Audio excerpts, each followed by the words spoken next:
What's up? I'm Drew Paul Bell. In this video, I want to talk about two things you have to be able to balance to be successful at architecture. So the first thing is, you can call it flying by the seat of your pants. You have to be able to design something, right? You got to be able to let go of your ego. You got to be free and kind of in the moment, all right? That takes a lot of effort, isn't the right word, okay? Because it's not really that you're even like focusing on it, because that's the exact opposite of what you need to do. It's more like a meditative kind of like letting go and relaxing, and then just kind of like playing and dancing, okay, with like drawing. They kind of like that kind of free form, having fun, and like get in touch with that kind of free quality, right? Get in touch with that and be able to bring that design out into the world through sketches or models or whatever.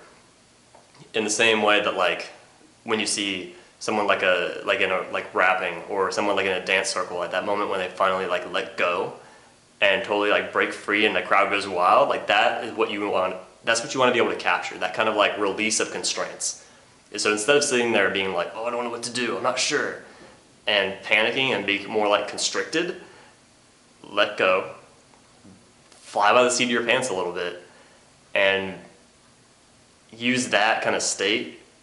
And you gotta like roll some momentum into that, right? It's normal that you can't just like jump in and be free on a cue, but practice getting to that state, getting yourself into that zone, and then that's how you're going to come up with like the more free, inspiring pieces of art and architecture.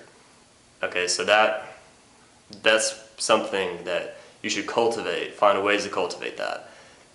That part's important for being a great architect. In school, that's probably like 50% of what you need to do. In the real world, it's a very small percentage, because the rest of it is planning. Okay, and this is kind of the inverse of the freeness. It's not about just like letting go of everything. Planning is about nailing down everything that has to be there, finding those constraints, realizing the dependencies of other things. It is about figuring stuff out. And that is like a vast majority of what architecture really is. Because in school is way more balanced. I mean, you spend a large time trying to like let go and design something cool, and probably an equally intense amount of time to figure out how you're going to draw it and how it's going to get built, sort of. So, all right, but to prepare for the real world outside of school, make sure that you build kind of this into your life. I'm a firm believer in the saying that if you see how a man does anything, he'll show you how he does everything. So if you're constantly like flying by the seat of your pants in every way, and you don't plan things, you can't enter your receipts into your tracking thing, and you can't figure out what you're going to do or think ahead, work on that. All right, because architecture requires an incredible amount of planning. Like, just like think about like all the things that go into a building, the walls, how thick the wall is, how it's going to turn the corner.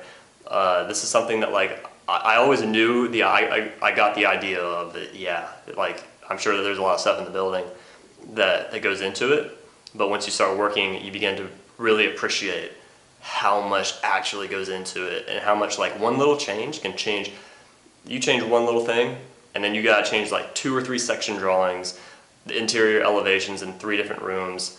You gotta change the windows and door schedules, the plan, the elevation, tons of stuff, and detail drawings, markers that are now not showing up in the right spot, dimensions that didn't update, tons and tons of planning. Okay, this has been kind of something that I've realized in the last few weeks. I've been working really hard in the office, and it's like it is so much about planning. I like, for all the complaining that I do about how just do something, or don't sit around thinking too much. Architecture is actually largely about thinking, to be honest. Like all we really do is we produce drawings, right? It is a product of our thought, and we're the typical architect today isn't out there building it, unless there's like a design build type relationship. But But whatever. The point is, though, make sure you cultivate the part of you that can plan ahead and like deal with the real world consequences and tabulating and accounting, all this stuff. Grow that muscle. All right, work on that. Also, to be a good designer, work on like letting go and being free and finding that sweet spot where you can kind of like not worry about constraints and find something that is inspiring and cool and kind of symbolizes that kind of that release and that freedom, as opposed to like the constricted trying really hard. Okay, so I hope that makes sense. Let me know what you think about this in the comments down below. Is there one of these two things that you struggle with the most? I want to hear about it. And don't forget to like and subscribe and share if you enjoyed this video, and I will talk to you next time.